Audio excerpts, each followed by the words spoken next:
Hi everyone, the Hurricanes conclude the home portion of the regular season tonight at the NMAX Center, and there's no better way to do that than with a battle against Medicine Hat. The game means a lot to the Tabbies if it doesn't to the Canes.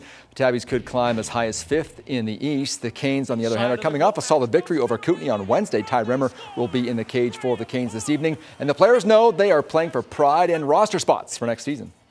Yeah, even not being in the playoffs, you know, we hate those guys. We gotta come out hard.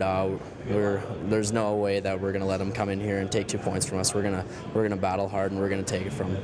It's always a tryout, especially when you miss the playoffs. There's coaches and the staff's always going to be looking to make changes for the next season. So if you're not playing up to par, they'll move you in a heartbeat. So these last 2 games, if you haven't done much lately, you really want to prove yourself.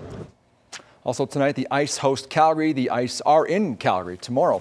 The LCI Rams' quest for their first provincial title in more than 3 decades got off to a good start last night and continued this morning. The Rams trounced Westwood Community from Lloydminster 104-41 last night. This morning, they continued to impose their will, defeating the number 8 seed Archbishop O'Leary of Edmonton. They're back on the floor now, taking on Bishop Grant. Tip-off is actually just moments away.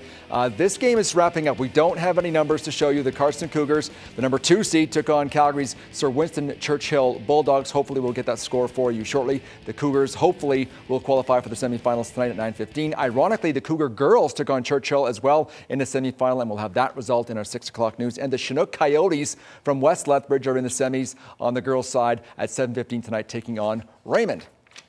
The time has finally arrived for Jordan Young Gun Meehan to prove himself. He makes his UFC debut tomorrow night at UFC 158 in Montreal. His father and coach Lee Meehan posted this picture on Twitter just a short time ago as Jordan awaited his weigh-in at the Bell Center. He's now made his weight of 170 and he is ready to go. Daryl Rummold has more.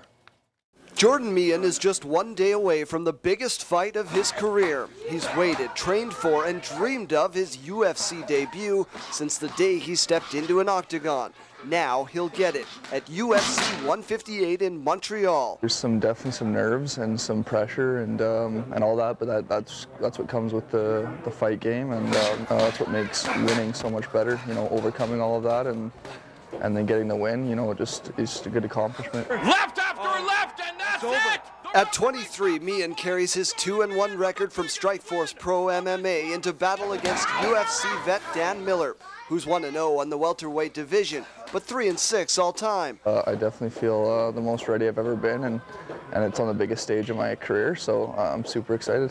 The UFC is in the midst of a major fighter purge. President Dana White has stated that the organization will need to cut up to 100 fighters over the next few months, which makes each fight critical to contestants, especially those like Jordan Meehan, whose careers are in their infancy. But Meehan says neither that, the high energy of the Bell Center, nor the Vegas odds, which currently pit Miller as an overwhelming favorite, will serve as a distraction.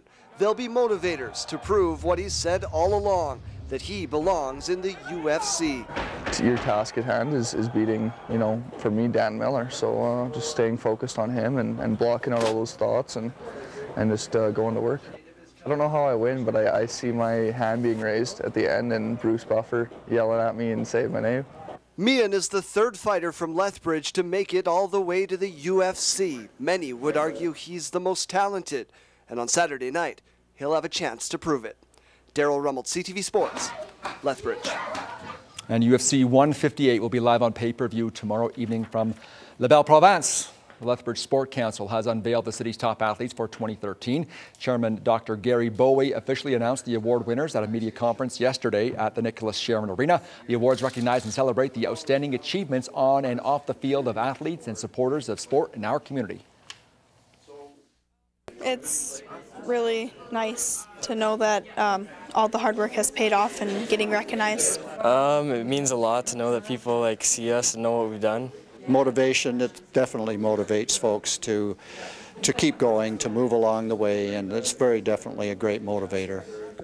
The awards go April 11th at the Galt Museum. The full list of winners is up on our CTV Facebook page. Coming up next, we're going to explain why polar bears may not stay white.